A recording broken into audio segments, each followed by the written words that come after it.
Hi everyone. So in this video I'll talk about poor customer service experience that I had at Istanbul Airport in summer of 2023. So my family members who have traveled through Istanbul Airport have always spoken really highly about it, and undoubtedly it's one of the most beautiful airports. But unfortunately, I didn't have pleasant experience. And at that point in July of 2023, I contacted executives of Turkish Airlines as well as online submitted complaints to the airport authorities. Of course, from none of these channels I ever heard back. So let me read the letter that I sent to the CEO. Mr. Axie and Mr. Che or K at that time. So here it reads like this. Dear Mr. Axie and Mr. K, I would have liked to send this letter through email, but when I contacted the Turkish Airlines help desk on Twitter, they refused to provide me CEO and Chief Human Resource Officer emails. Thus, I'm imposing on you via social media. I believe the issue is important enough to be directly brought to the attention of senior executives. I detail it below. I was traveling to Pakistan through Turkish Airlines on Monday, July 10th, flight number TK714, Istanbul to Lahore at 8:50 p.m. Turkish time. Unfortunately, I observed one of your female gate agents yelling at passengers. Her unprofessional behavior was appalling. At the time of boarding, she started yelling at economy class passengers who she was processing as they had lined up. Her yelling went on for as long as I was there. She screamed at several passengers, many of whom did not speak English or Turkish.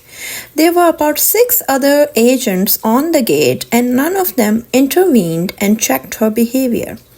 Is it because this sort of yelling at Pakistani passengers happens routinely and is an acceptable norm?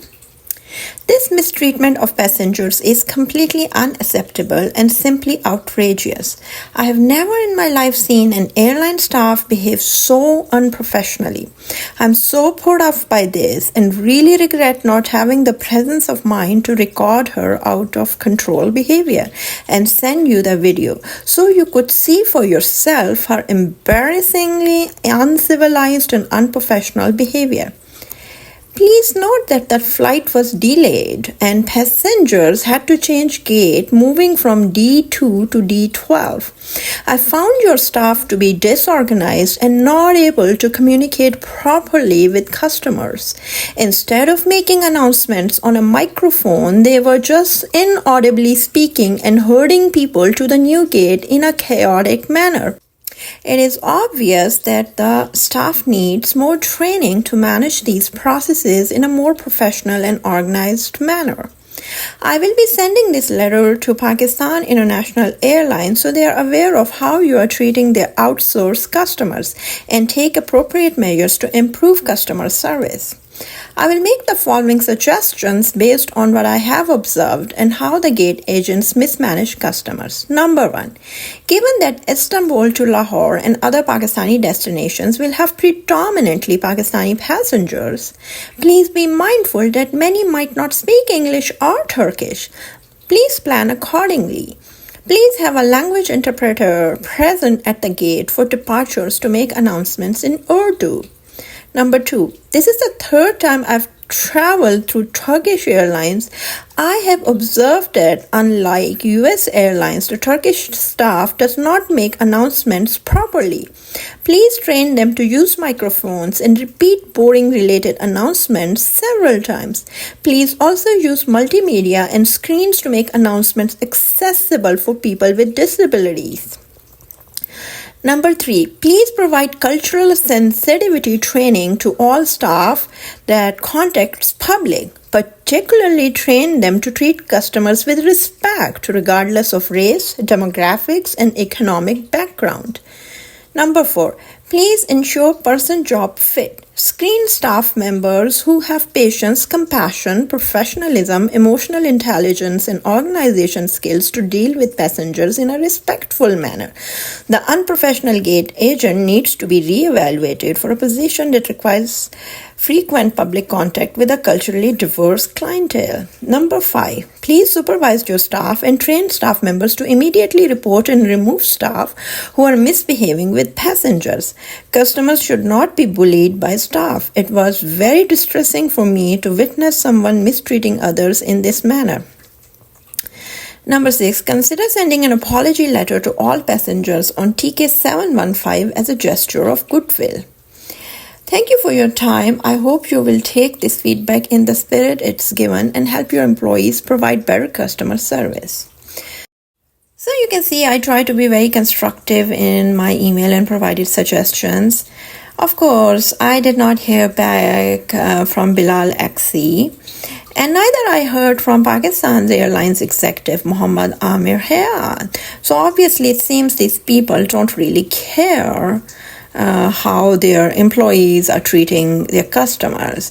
Pakistan International Airline has happily, I don't know on what basis, outsourced their routes to Turkish Airlines. They can't care less about how their passengers are being treated.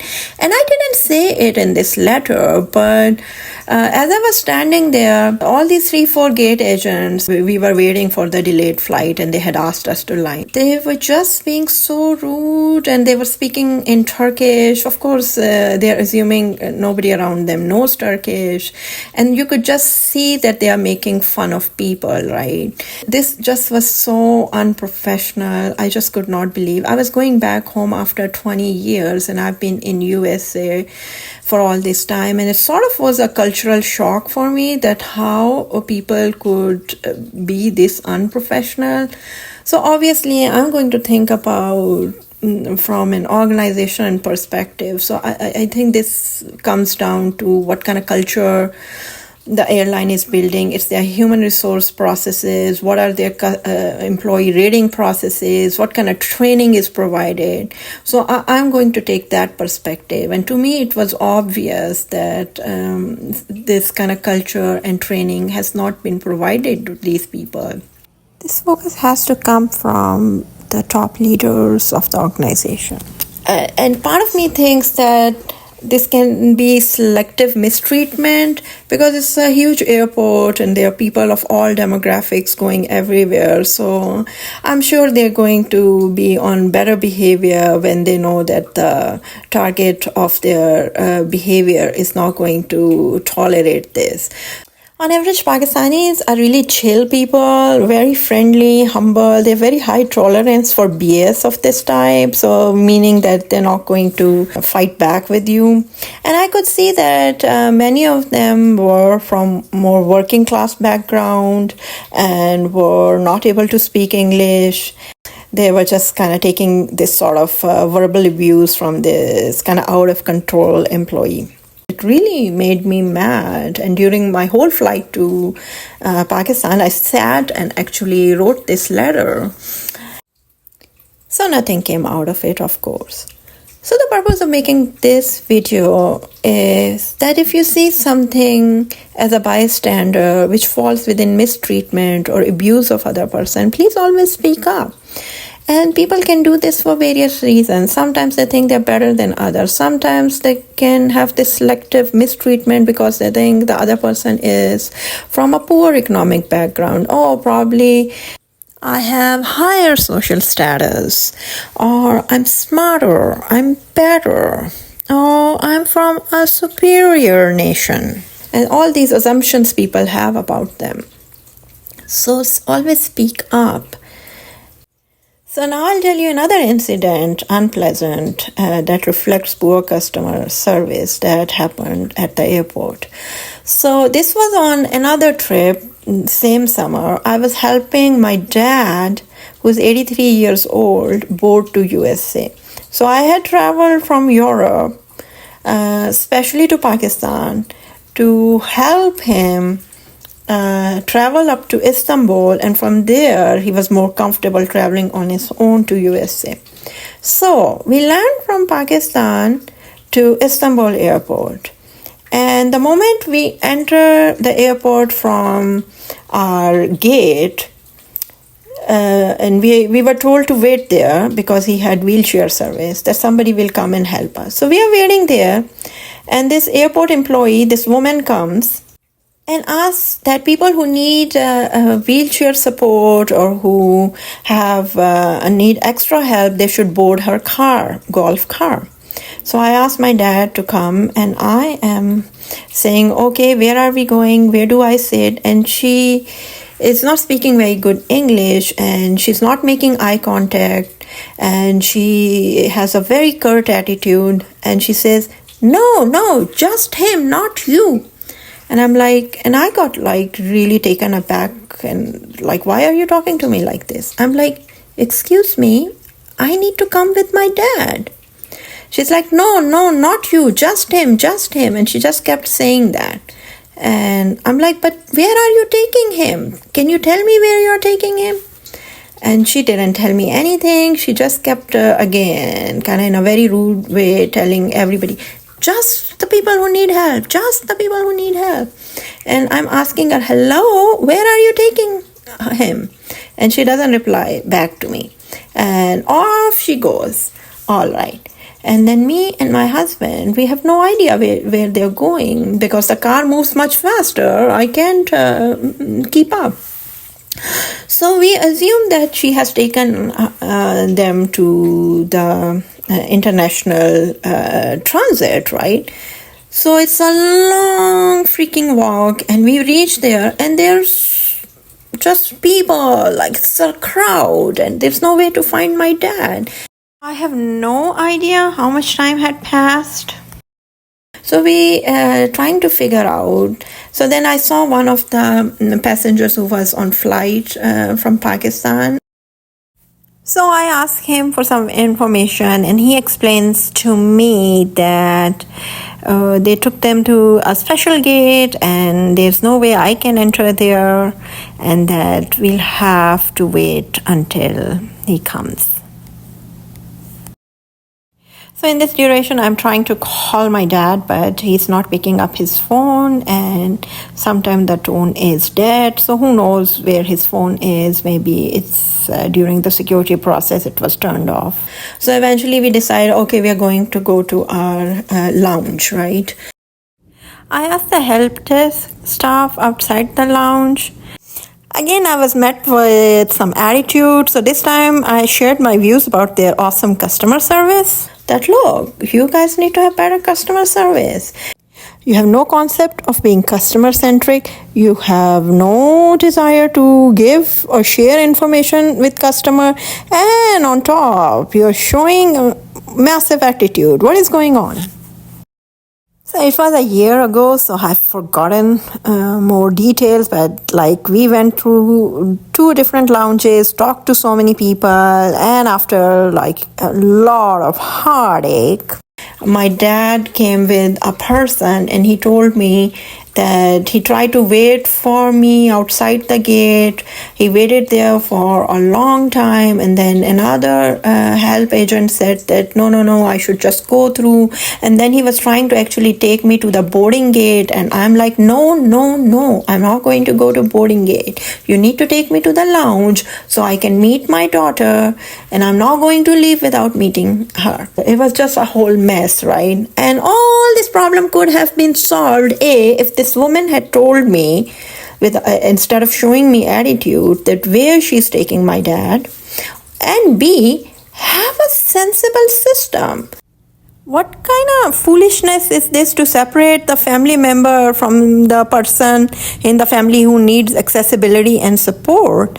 And when you are in USA, you don't appreciate or realize that whatever happens, but if you're in airport and you need accessibility services, hands down, there's no match, and we are kind of spoiled being in USA to expect certain level of service, but it was just completely culturally a shocking thing for me to have this kind of really bad attitude toward old people and people who need wheelchair and this sort of service. Completely unnecessary the way they had set up the system to be easier for them and not thinking about how much distress it's creating for families. So you would think that the story ends here, but no, there's more. Wait. So then we have to go to the gate where my father had to take his flight. So as this was long walk, we needed help with the wheelchair, and this young gentleman helps us with the wheelchair. And throughout this duration, this was the second person who was helping us. And both of them were like really friendly, very nice. And it's really ironic, like if you think at the organizational level, the most junior employees are the one who are more helpful and friendly and have some concept of customer service, but these white-collar so-called officers are just showing attitude. So this gate that he has to board from is behind glass doors. So this means only passengers can enter, and obviously as I'm not boarding to USA, I have to separate from him. So the security agent at the gate says that my father cannot take wheelchair with him, so he has to walk. And my father is so tired by this time, and they're expecting him to walk. All right, what if somebody was paraplegic and couldn't walk? And second of all, I didn't bring this wheelchair from my home. This is your wheelchair, your employee. So why can't it go through security? And I'm so confused. And again, as expected, gate agent has massive attitude. This American fellow passenger, God bless him, he says, okay, don't worry, I will take care of your dad. I will help him pass through the security. He separates from his family, helps my dad, walks him over to the security line in a massively crowded place. It is a massively crowded gate. They are doing full security again at this point, and my dad is without wheelchair. This fellow passenger who's helping him keeps telling these agents, hey, bring wheelchair for him from this point on. Anyway, even when they bring wheelchair, it takes us like lot of effort and signaling to this wheelchair person to go up to my dad at the security point after security is waiting there. But this wheelchair person is waiting at the end of the gate. Hey, if he can walk 30 feet from the security point to the walkway of the aeroplane, why would you need wheelchair to begin with? So all these are indication of a system that is not streamlined to increase customer service. It does not think about pain points for customers. It's just built for, what is easy for us as airport administrators or airline staff. In contrast, I went to Pakistan after 20 years, so I kind of have fresh eyes to look at this. So I would say that things were not perfect. There were pain points in terms of organization and system and processes. Yes, it doesn't compare to USA. But at least airline staff or airport staff had a little bit gentler approach. They had more kindness, or I would say humility, and especially toward women or older people. They were much politer and willing to help and guide you. So Istanbul Airport experience was so off-putting for me. Again, the bottom line is, it's about training, it's about improving systems, it's about customer service, it's about taking this seriously. It's a beautiful airport. Turkey is a beautiful country. I am going to probably put a pause on my dream to visit it until I kind of process this, whatever poor experience I had. But I hope that the airport authorities and Turkish Airlines will do a better job of training their staff in courtesy, better customer service, customer-oriented processes. Not what is easy for you, what is easy for customers. So I hope you will do better. So thank you for listening to me on this note. Bye-bye.